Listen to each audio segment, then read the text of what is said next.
Joining us now, former Bill Clinton speechwriter and director of the Brennan Center. Nice to see you, Michael. How are you? Great to see you. Thanks for having me. Absolutely. I mean, picking up on this point, and you've been inside a White House, I want to put up on the screen the bills that Donald Trump has actually signed. Because in the Washington Post op-ed, he says 29. That is 29 counting the 7-day funding of the government that was passed yesterday. But 13 of those bills were simply opposing Obama-era rules. So they were canceling agency regulations, which isn't a very major thing. Another 9 were ceremonial, and then about 7 were laws of some kind of substance. So it's not a very thick level of legislative action, would you say? Look, the 100 days benchmark started with Franklin Roosevelt, and he, of course, had an explosion of activity, closing the banks, creating the first New Deal. The only other president since then who's really done a particularly large amount in the 100 days was actually Barack Obama, because he took office, too, at a time of genuine crisis. But there have been very few who flailed around quite as much as Trump. It's usually the time when presidents learn it's really hard, as he would say, to be president. John F. Kennedy had the Bay of Pigs. Bill Clinton, who I worked for, had Congress rebelling against his plan to open military service to gay men and women, and it was a big mess in his transition, too.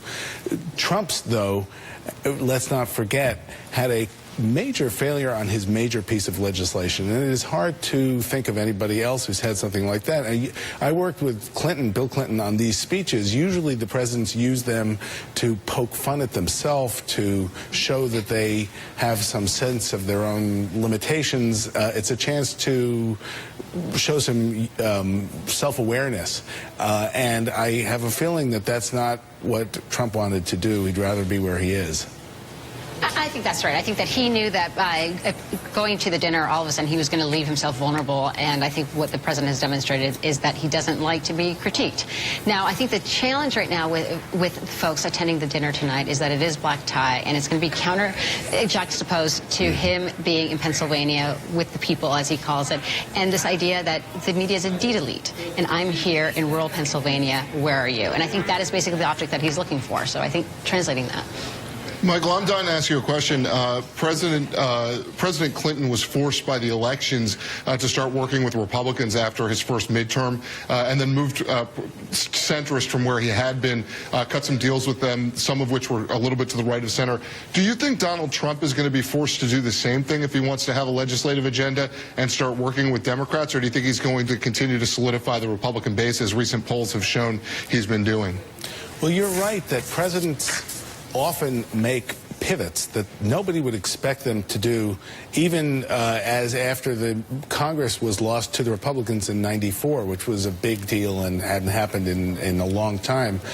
Bill Clinton signed welfare reform and made all kinds of other deals that made a lot of Democrats mad. And Ronald Reagan did much the same thing. Similar things to some degree with George W. Bush. Trump, let's not forget, for all the challenges he has a very significant margin in the House of Representatives, a much smaller one in the Senate.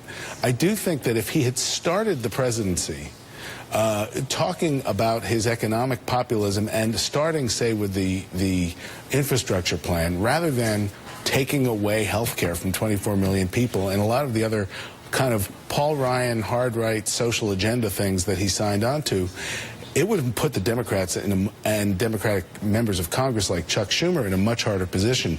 Now the Democratic base is so fired up, it's become a much sharper partisan divide, and I think Trump would have to really reach out hard to get any Democrats to work with him right now.